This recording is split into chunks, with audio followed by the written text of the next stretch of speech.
Dentro del capítulo de recuperación de pérdidas, hoy vamos a hablar de la recuperación de las pérdidas con motor, de cuáles son las circunstancias en que se pueden presentar y sean más conflictivas y de cuál es el procedimiento de recuperación en el caso de que lleguemos a entrar en pérdida. ¿Cuáles son las circunstancias que nos pueden llevar a un despegue crítico desde el punto de vista de la entrada en pérdida con motor? Las que están asociadas a la fase de despegue y ascenso inicial. Primero, despegar con menos velocidad de la recomendada en el manual de vuelo o como mínimo el 120% de la velocidad de pérdida en configuración de despegue. Esto se puede deber a que hemos despegado en una pista excesivamente corta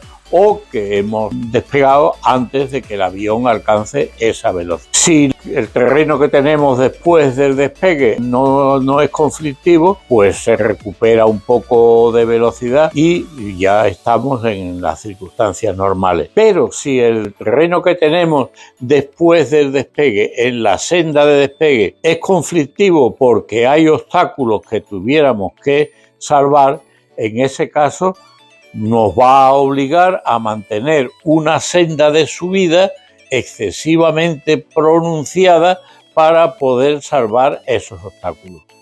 Para volar esa senda de despegue tendríamos que hacerlo con la velocidad recomendada en el manual de vuelo como la VI, que es la que nos va a proporcionar mayor altura por terreno o por terreno sobre la senda de despegue que estamos siguiendo. Si para mantener esa velocidad es necesario ir subiendo cada vez más el morro y no tenemos ya potencia suficiente porque tenemos aplicada la máxima potencia al despegue, eso nos va a llevar a una disminución de velocidad que a su vez nos va a llevar a tener que ir aumentando el ángulo de ataque y eso al final pues va a llegar a que lleguemos al ángulo de ataque crítico y el avión entre en pérdida. También se nos puede dar esa circunstancia porque hagamos un viraje excesivamente inclinado o con velocidad insuficiente inmediatamente después del despegue. Al virar y sobre todo al aumentar el ángulo de inclinación de ese viraje, la velocidad de pérdida va a ir aumentando, con lo cual vamos a poder aproximarnos a una situación de ángulo de ataque crítico y lo mismo, a una posibilidad de entrada en pérdida que debemos reconocer antes de que se produzca. ¿Qué otras circunstancias son también propicias a que tengamos una entrada en pérdida con motor? Primero, una condición de wind shear.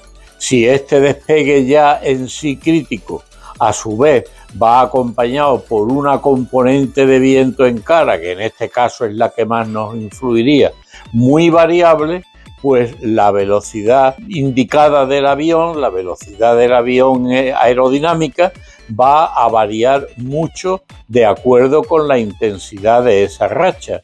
Si la racha es de cara, nos va a favorecer, pero si la racha es o bien una racha de viento en cola o una disminución brusca del viento en cara, pues entonces vamos a tener un problema grave y el avión, para mantener la senda, lo mismo, se va a ver obligado a subir con un ángulo de subida más pronunciado, nos iremos aproximando al ángulo de ataque crítico. Ya una vez en vuelo, Se nos puede también presentar una pérdida porque lleguemos al techo del avión o nos aproximemos mucho al techo del avión. En ese caso va a llegar un momento en que con la potencia que tenemos disponible no vamos a ser capaces de mantener la velocidad como mínimo de crucero a ese nivel. Las pérdidas pueden ser de varios tipos. Las que se producen por llegar al techo del avión aerodinámico. El techo del avión aerodinámico es el que nos va a permitir, el máximo que nos va a permitir volar el avión con la potencia de la que disponemos. Con respecto al techo aerodinámico hay dos posibilidades de definir ese techo. El techo absoluto, que sería el que el avión ya no sería con la potencia máxima para ese nivel capaz de subir ni a 0 pies por minuto, y el que denominamos techo de servicio, que es aquel en que el avión es todavía capaz de llegar a un régimen de ascenso de 100 pies por minuto. En el caso del techo de servicio, lo deseable es no planificar un vuelo en que tengamos que alcanzarlo, sobre todo por obstáculos en ruta. Esto ya es un problema de planificación de vuelo que en su momento, si podemos, ya lo trataremos. Luego hay también un techo que es el techo propulsivo, que es aquel que nos permite la potencia que es capaz de desarrollar el motor del avión, y un techo estructural que en el caso de aviones de aviación general no es necesario considerar porque está ligado a la capacidad del avión de mantener presión interior en la cabina.